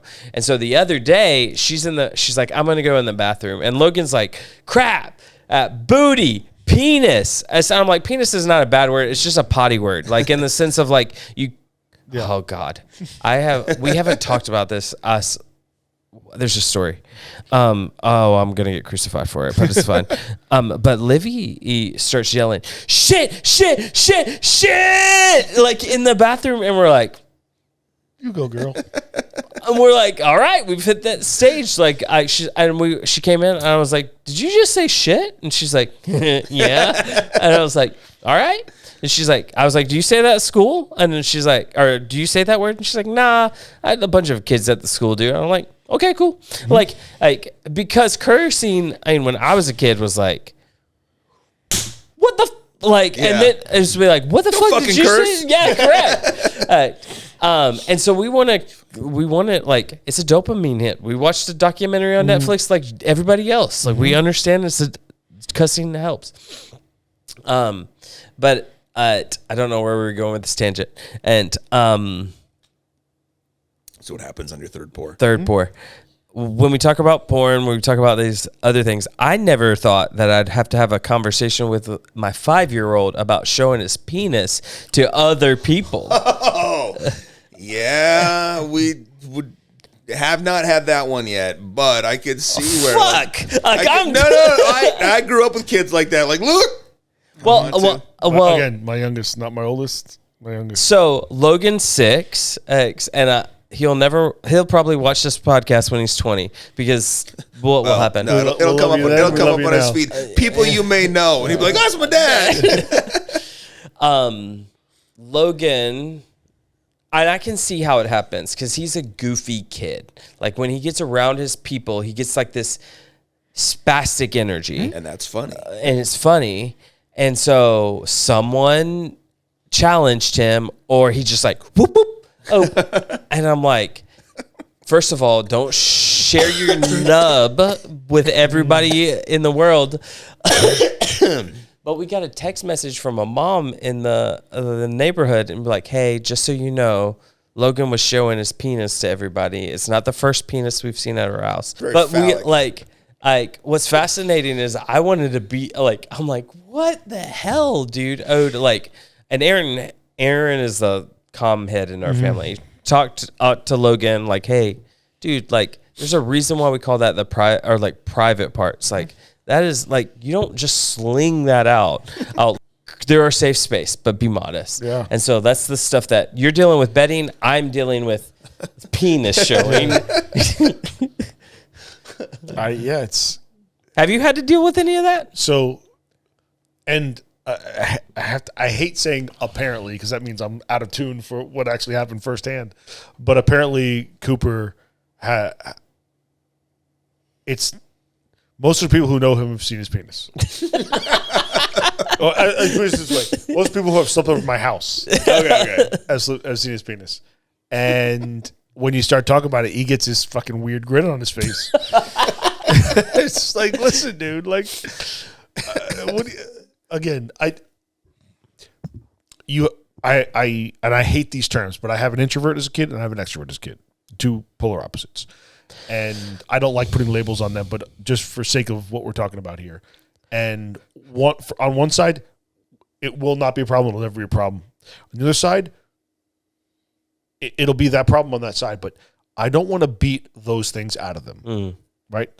The person who will talk to the wall or anybody who comes in, I want to nurture that because there's so much benefit of that in society. Yeah. Right? The introverted people, you don't want to shame them for being introverted. Agreed. You want to expose both to the opposite side of the coin. Now, I hope that he finds a way to channel his extroversion in some other way other than showing his penis. Yeah. But and right, there's a time right now where it's no harm, no foul. There'll be a time where that's not the case. Correct. And we need to get in front of that. And I guess I'm hoping that by the time he's old enough for it to be that's a bad thing, he will have grown up and not want to do that. We'll see. Maybe I'm not tackling that early enough, strict enough. But I'm the same thing with my animals. I'm the same thing with my kids. I have a very long leash. Like, go and fail, go fuck up, go do this, and this. Like, go find out who you are first. Find out all the things you did wrong, and then we'll come back and talk about that. I am more in the expose than the protect. Again, we've talked about this in it. Your job is to prepare by some measure of exposure and some measure of protection. You can't go too far on either side because you will really screw your kids up. But I lean more towards the expose. Expose, great pun on this one. Expose yourself. Cooper, go expose yourself. No, but go do that. If you do that enough, even at this age, people will call you out for it and be like, get the fuck away from me with your penis. Yeah. Right? And the older you get, I think you'll get more on that.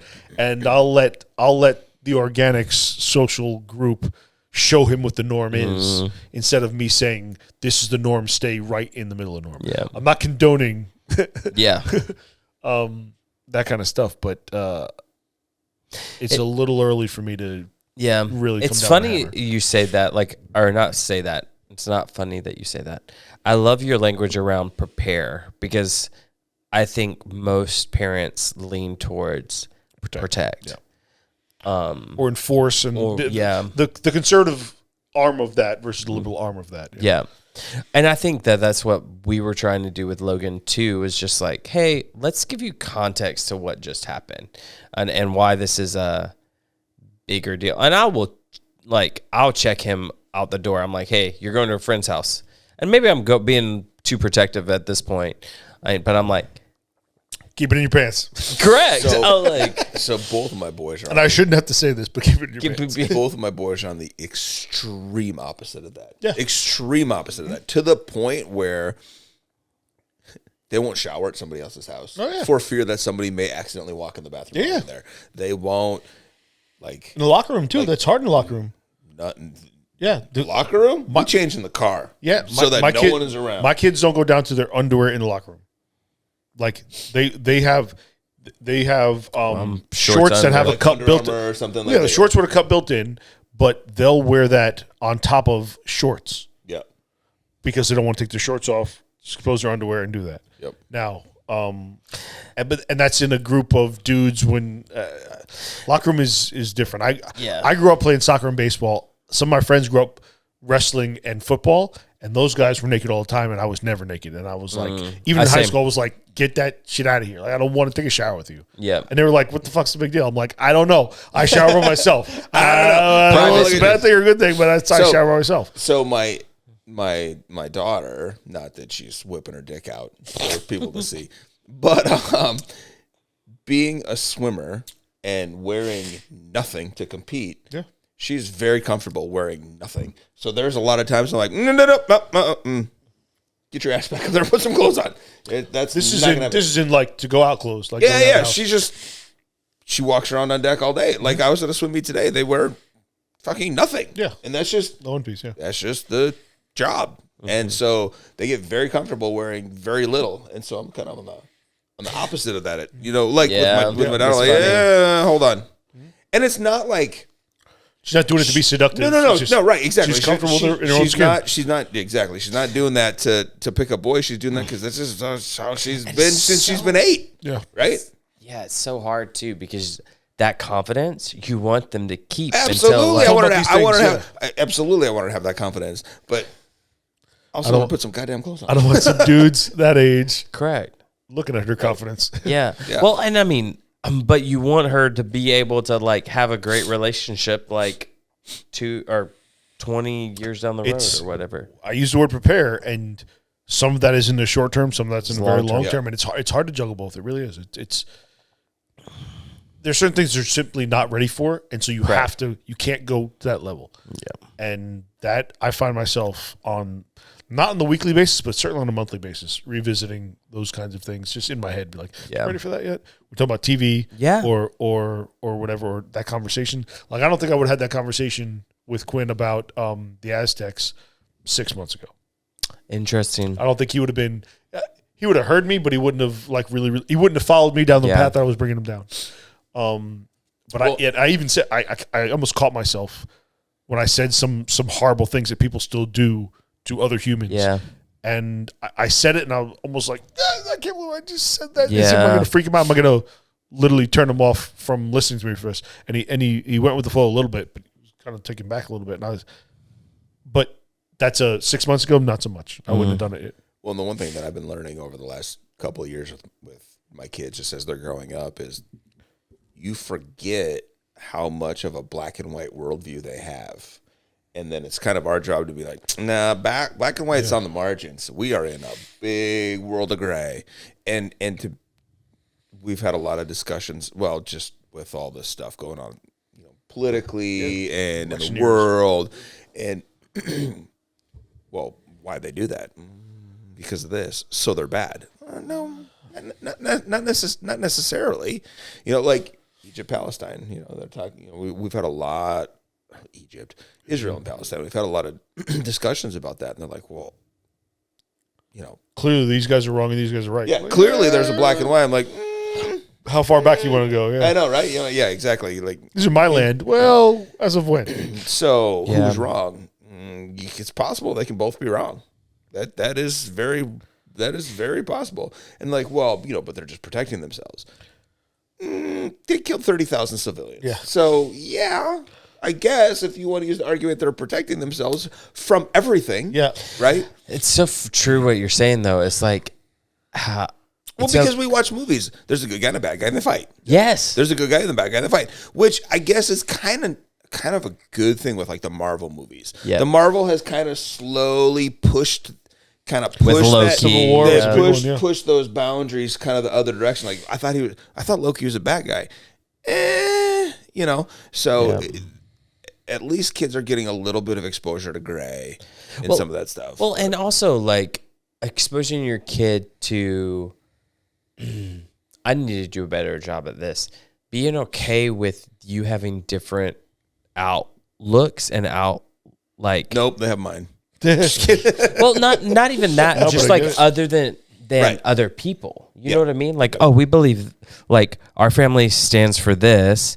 Another family stands for this. You can have a great discourse with them, but your job is not to change them. Your job is to understand, question, build, or deconstruct the beliefs that I, as a father, have inherently given you, or you have just naturally picked up by my worldview, political view. Do as I like, do. yeah. Mimic. I was pretty fortunate in that way with my kids. Both of my boys, their first really good neighborhood friend, Muslim. Oh, that's Muslim great. family. So like off the bat, they're like, "Whoa, they don't go to church." Yeah.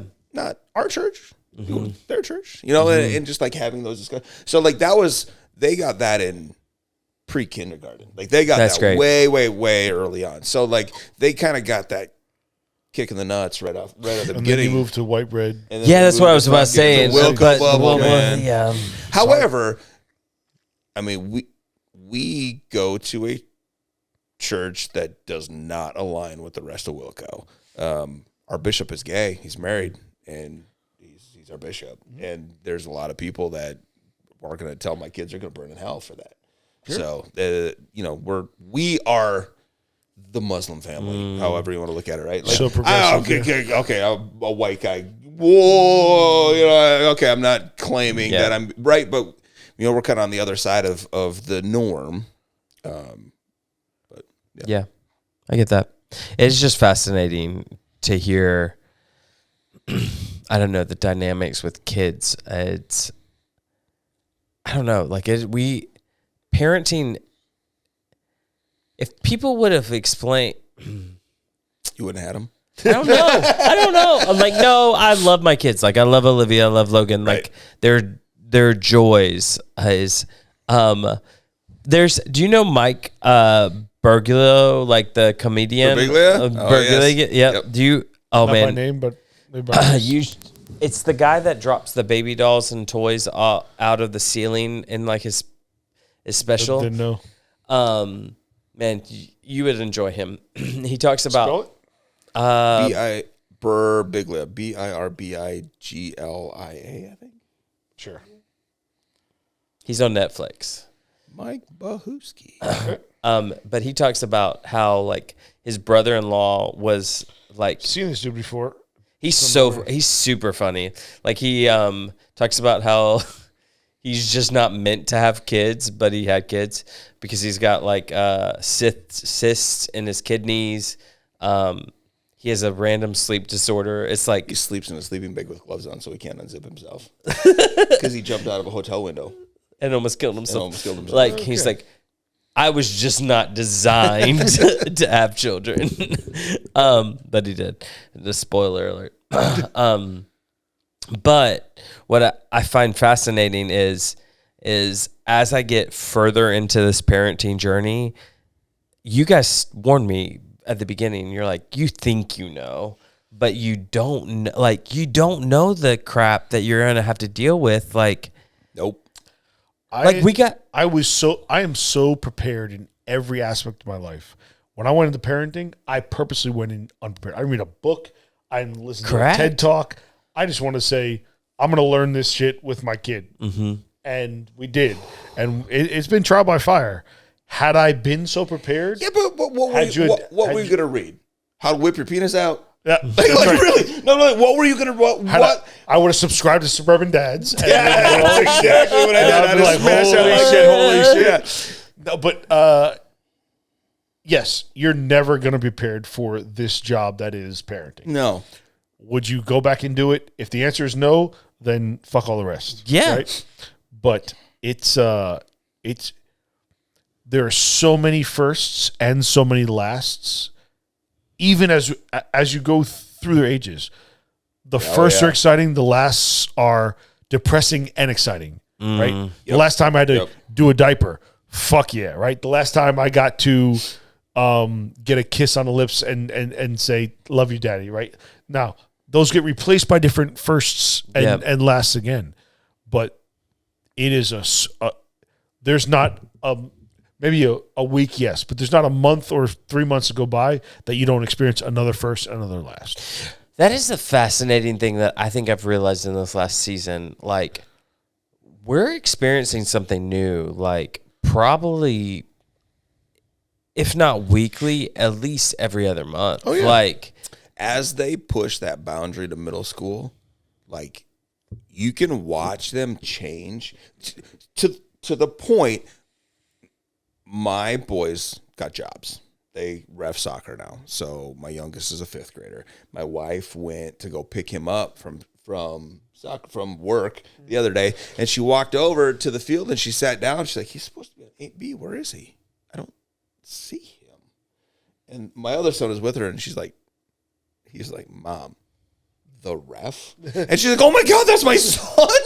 Like, she didn't, it genuinely took her a minute to like, damn, click. And that makes sense. She saw him that morning, right? And then, but he puts the uniform on and goes out, and she's like, where's my boy? Has authority, like, damn. Yeah.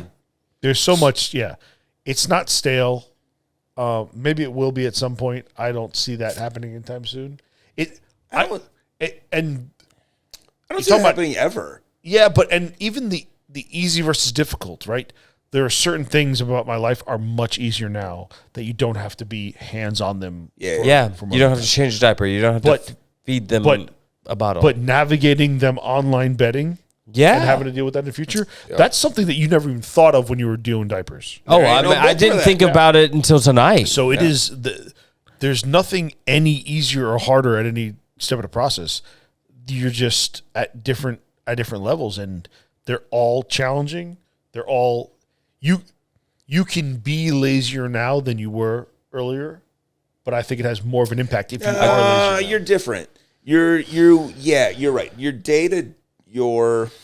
How can I word this? Your day-to-day can be lazier, but you are when they were in babies in diapers, you needed them. They needed you for food, rest, pickup, every minute of their life. You were there. Now, you're right. You can kind of back off, but they need you to drive them to hockey. Mm-hmm. They need you to engage with them emotionally so that you didn't have to engage with them emotionally when they were laying on the floor. Like, what are we going to talk about? Right. They can't even talk, right? Yeah. But you held them and you rocked them. But, like, now you're engaging with them because they're clay now. Like, before they were just a puddle. Now they're clay that you can mold and shape and make sure that they don't. Right? It's less, but it's more at the same time, right? There are fewer moves to make, but your moves are more impactful now. There we go. Okay, I'll take that. But again, there's no red light that turns on like this is an important moment. Right? Because it's actually hindsight. We talk about it all the time. I'm on a Zoom call. They come and ask me right now. I can just be like, go the fuck away. I'm still on a Zoom call. I can say pause and do this, or there's somewhere in between. That could be an impactful thing. They come in wanting to say something important to you, and you're not receptive to that. And then the next time they won't come to you, right? So there are many fewer but more impactful moments, and there's no sign that this is one of those. Yeah, what's funny? Like one of the things personally that I try extremely hard to be is self-aware. Like, that is a quality that most people either don't choose or don't have, but I try really hard to be self-aware. And so one of the things, like, as I'm going through my life with my kids, I try to look back, okay, when I was 8, what was I doing? What did I look like? What did my dad say to me? Was that, oh yeah, that's exactly what I want to say. Or like, nah, man, not the right answer, right? So like I really I try really hard, but I also project that forward. Like, I'm trying to, like, now I like the relationship that I have with my dad now, man, not that I want to wish time away, but I can't wait till my kids are older. I don't live by him, so I don't get to spend nearly as much time with him as I'd like. But when we're together, Like he's my buddy now. Like my kids are my buddies, but I'm still their dad. Yeah. But like, I don't know. Like you talk about like things get more impactful as you get older. It never really goes away. Like my dad's in his 60s. I'm in my 40s. Still there, right? Still there. It's cool. I'm surprised they didn't call out which tequila they used. Yeah. I was. It just says añejo. I thought for sure. I thought they'd partner with somebody and get that. Especially since it's Jack. Does Jack Daniels have a tequila brand that we just don't know? Like, well, I guess that's possible. Okay. Sidebar. On one of the podcasts I listened to, there was a commercial for Hypnotic. okay, Hypnotic. Yeah. Yep. HYPNITQ or whatever. Yeah. Hypnotic. Now I'm forgetting. I think it's Buffalo Trace. It's somebody in somebody in Bardstown. Goldschlager. Somebody in Bardstown. Buffalo Trace. Goldschlager. No, it's not Buffalo Trace. No way. But it said Hypnotic. It's like Bardstown, Kentucky. I'm like, what?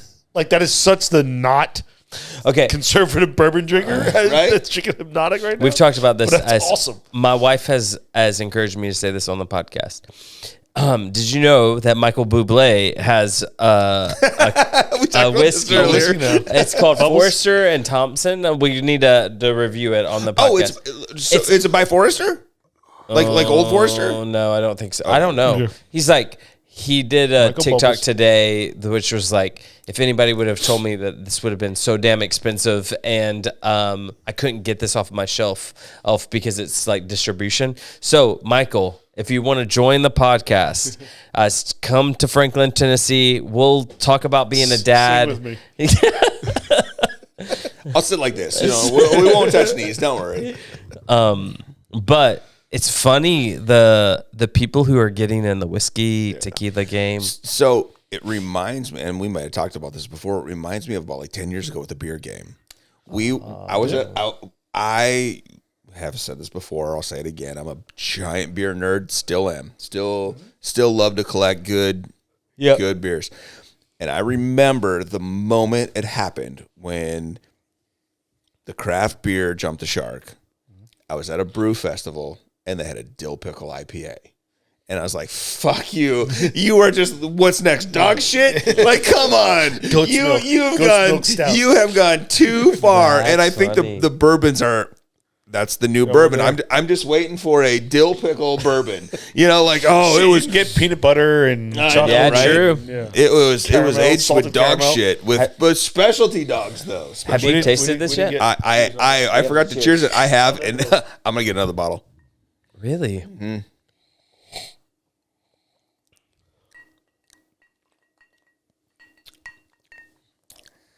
There's something about There's something about añejo tequila I love.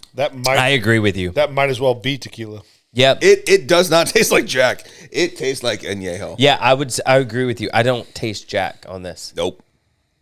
It's funny. Growing up, Jack was like Jack and Coke. Well, I mean, Jack was something you drank to get drunk. It wasn't good. Mm-hmm. You bought it. You hammered it. Whatever. I did the Jack tour. I love Jack. Yeah. Like I will sit and now I enjoy, like I genuinely enjoy Jack Daniels. So my analog to that is Beam. I can't get into Beam at all, but I bought a bottle of Little Book, which is Booker's, like their elite version of Booker's. Okay. That we have. I'll bring it over here. I haven't cracked it yet, but Beam was like that. Beam was just like, Beam is like. I think Bubba Sparks when I think Beam. Jim bring Beam and Coke. And I've gone to the distillery and have gone through their flight and just not my thing. I was at the liquor store that I go to in East Tennessee. They have a barrel pick of Crown Royal. What does that even mean? And That's exactly what we were talking about. And so before. I'm walking through there. I go every time I go by, I pop in, and he's like, "I have something for you." and I was like, "Yeah, what is it?" He's like, "Crown Royal," and I'm like, "You can keep that. You can keep it." He's like, "Trust me," and I'm like, "I'll try it." So I tried it. It's fucking fantastic. Oh, I'm sure it was like so good. I was like, I took a drink, and he saw my eyes. He goes, "Right?" And I was like, I'm not spending $60 on Crown Royal. Like it's just something like Can't do it. They've already like dumbed themselves down to try to like bring them back up. And And I would They're gonna feel, break us. They're gonna break us. I used to be just nothing but Kentucky bourbon, and you start branching off, and like this Utah shit is good. I know that High West, I know, right? that's what I'm saying. And so It's so so like, true. Penelope. And this is Penelope's New Jersey. Yeah. For MSG out of New Jersey. But anyway, I mean it's MSG, but anyways, New Jersey. But this Crown Royal, I was like, but I would feel pretty confident bringing it here and be like, it's pretty good. And then apparently everybody and their brother's trying to get Crown Royal Blackberry right now. Like you can't even find it. It's Really? their latest one. Well, it's because everybody wants to mix it with lemonade and have drink. a summer drink. That's my tequila summer drink. Tequila on the rocks. When you see me at the pool in the summer, Tequila. my Yeti cup is all Ranch water tequila. all day. Ranch water? No, tequila. But see, I go cheap tequila. I get Costco. Oh yeah, we've talked about this. So, have you noticed the liquor store that used to be tied to Costco in Cool Springs is now their garden area? It's not a liquor store anymore. Well, okay, so hold on. Where's that at? So On Mallory Lane. in Mallory, the Costco. No, I'm Franklin. saying where Seaboard, they don't have a sorry. liquor store anymore. No. Damn. I haven't been there in a little while, but it wasn't sure. Costco Liquors anyway. It was No, a it's liquor all- store yeah. at Costco. You Right, got to right. go out of state to Right, get right. proper Kirkland stuff. But I was like, what the fuck? That sucks. How is that not a moneymaker for those people? They couldn't- I mean, they weren't getting Kirkland's pricing though. That's true. It's probably because And they were got getting Cool Springs right there, and now they got Total Wine just down the road. And Total Wine, I don't know if you guys have been. Total Wine is legit here. legit. Because like I got the port bottle of High West there. Like you're not getting barrel picks or whatever, but like the special runs of everything, like you're definitely getting it. well, and the staff there knows their stuff. Too. Yeah. They, They don't have a great they- Spanish wine selection. I would say that's the one thing that Cool Springs has got over them. and I would say Cool Springs Elixir is probably primo as far as like knowing their for the places I know for knowing their stuff. Then Cool Springs is like a 1B, and then Total Wine after that. But they all know their stuff. But you go into Elixir. My favorite. Have you been to Elixir yet? Not yet. You go You in there. definitely need- Oh, I don't. man, you I go- try not to go that deep into Spring Hill if I don't have Well, to. if you go Carter's Creek and go around, it's pretty dry. Still, It's a pretty. It's a I far try. drive. But Do you but like anyway, driving though? I mean, you've got a Bronco. You should enjoy Yeah, but I driving. mean- Right? He should drive some fucking field out there That's and just right, like yeah. Jeep. Maybe But that's anyway, what you- the best part about going to Elixir is he's like, I don't have this, but this is the same mash bill. Or I don't have this, but if you do this and this, it's the same mash bill. Also, never wear a Taylor Swift shirt going into Elixir because the old men will make fun of you. Can't wait. Just That's my kind of guy. I am definitely gonna when I go to T Swift in the fall. I'm gonna give me a good. T-Swift I will shirt. give you probably $60 or $70 to get me another hoodie. I'll do it. Let me know. I'm going in November. Yeah, We extra got large. tickets to go see her in Indy. Just buy tickets to go see Kenny in August. Well, we're We're a long ways in. We're still recording. It hasn't like we technically are noticed. 2.5 hours in. Motherfucker. We're gonna split this into two. I get no. There's no way. 2-hour episode. It happens. It does happen. So we've been recording. Is that why my phone was blowing up before? Yeah, my wife it is told me 10 goodnight? o'clock because we started like about 7:45. Did we? I thought you were a lot later than that. Maybe I 8. thought we were like 8. Close to 8. No, it was, So it was but still- definitely after 8. Yeah, so we're 2 hours in, so All we're right. fine. We're fine. As we wrap up, On my way at 8:06.